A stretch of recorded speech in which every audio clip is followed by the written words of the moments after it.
Good morning class. बेटे आज हम पढ़ेंगे पार्ट 4 चाणक्य का न्याय, उसके प्रश्न उत्तर और एक्सरसाइज। तो बेटा हमारा पहला प्रश्न है, सम्राट चंद्रगुप्त के दरबार में न्याय मांगने कौन आया था? भद्रसेन। भद्रसेन ने शीलभद्र को धन कहाँ दिया था? भद्रसेन ने शीलभद्र को धन मंदिर के बाहर पीपल के पेड़ के पास दिया था।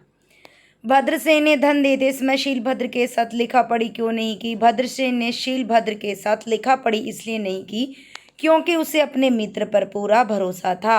भद्रसेन की शिकायत पर निर्णय करना क्यों कठिन था? भद्रसेन की शिकायत पर निर्णय करना इसलिए कठिन था क्योंकि भद्रसेन के पास कोई सबूत नहीं था कि शीलभद्र ने उसके पैसे लिए हैं। क्या पेड़ आएगा? भद्रसेन ने हिचकिचाते हुए ऐसा क्यों पूछा? भद्रसेन ने हिचकिचाते हुए ऐसा इसलिए पूछा क्योंकि वह जानता था कि पेड़ गवाही देने नहीं आ सकता, पर उसे राज दरबार की आज्ञा का पालन करना भी जरूरी था। क्या मंदिर बहुत दूर है? ऐसा पूछने के पीछे राजगुरु चाणक्य का क्या उद्देश्य था? यह बात पूछने के पीछे राजगुरु चाणक्य का उद्देश्य था कि शीलभद्र के मुंह से कोई ऐसी बात निकलवाई जाए जिससे यह साबित हो कि शीलभद्र झूठ बोल रहा है। इस पाठ के किस पात्र का चरित्र आपको सबसे अच्छा लगा? कारण सहित बताइए। इस पाठ में चाणक्य का चरित्र मुझे सबसे अच्छा लगा क्योंकि उसने अपनी समझदारी और बुद्धिमत्ता के बल पर बूढ़े किसान को न्याय दिलवाया। किसने कहा? किससे कहा? मैं तो लुट गया, बर्बाद हो गया। किसने बोली थी ये बात? भद्रसेन ने महाराज से।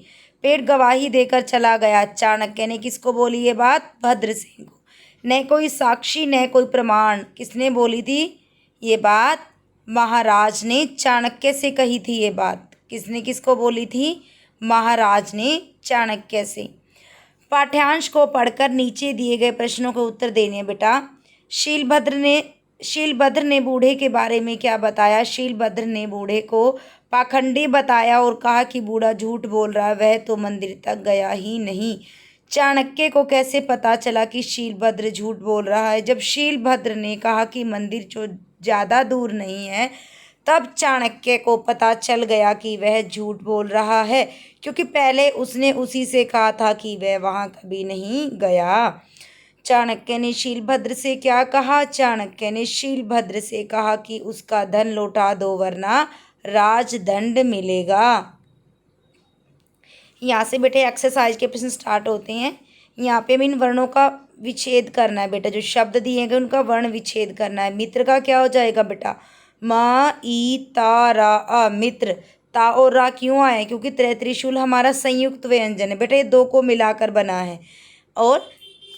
और बेटा जो हमारे व्यंजन होते हैं उनके हलंत हम सिर्फ उनके नीचे लगाते हैं। व्यंजन के नीचे हम हलंत लगाते हैं, ठीक है। स्वर पे हमारा कभी भी हलंत नहीं आता। आगे है सिक्के, तो स ई का ए सिक्के।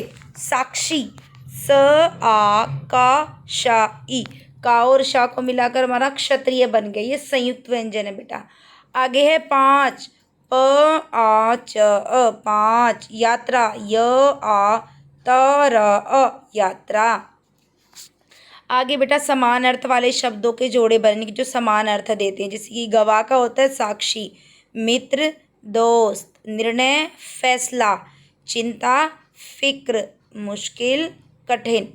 विलोम शब्द चुनकर लिखने बेटा, जो आपको एक बॉक्स दिया गया है।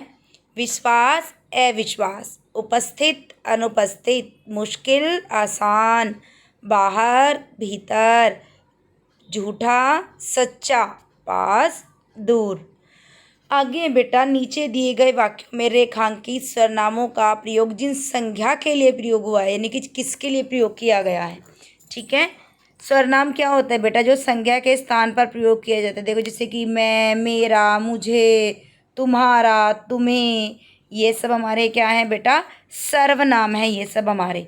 तो मैं लुट गया, बर्बाद हो गए, ये मैं किसके लिए प्रयोग हुआ है? शीलभद्रसेन के लिए।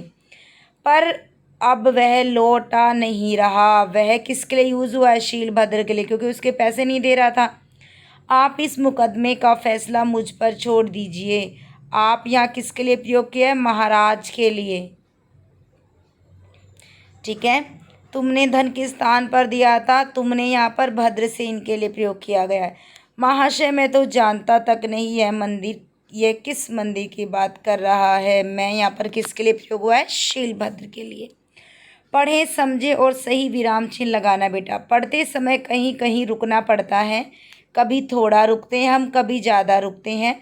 तो बेटा रुकने के लिए कुछ चिन्हों का प्रयोग किया जाता है, तो उन्हें हम विराम चिन्ह कहते हैं। जैसे कि पूर्ण विराम वाक्य के अंत में लगाया जाता है। प्रश्न सूचक चिन्ह जब किसी प्रश्न पूछते हैं। अल्प विराम जब वाक्य में थोड़ा बोल के रुकते हैं तो वहाँ पर अल्प विराम आता है। विषम्यादि बोधक क्या होता है बेटा, जब जैसे कि हैरानी वाले भाव होते हैं, किसी चीज़ को देख में हैरानी होती है ना, तो वहाँ पर विषम्यादि बोधक का चिन्ह लगता है। आगे मैं क्या करूँ, मैं क्या करूँ, वो मैं के बाद थोड़ा सा रुका है, वहाँ पे आ गया अल्प विराम और लास्ट में क्वेश्चन मार्क। वो चाणक्य से प्रश्न पूछ रहा था कि अब मैं क्या करूँ। शीलभद्र दोपहर हो गई, यहाँ पे हैरानी हुई कि दोपहर हो गई, तो शीलभद्र के बाद आ गया विषम्यादि बोधक चिन्ह और लास्ट में क्या आ गया, पूर्ण विराम।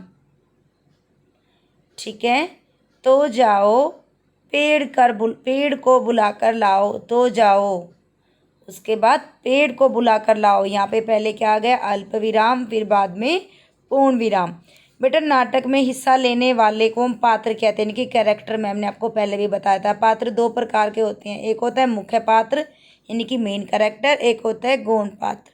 ठीक है, तो पाठ में कौन मुख्य पात्र और कौन गौण पात्र है, मैं ये बताना है। मुख्य पात्र कौन कौन थे बेटा, ज़्यादा रोल किसका था, चाणक्य का भी था, शीलभद्र और भद्रसेन का था।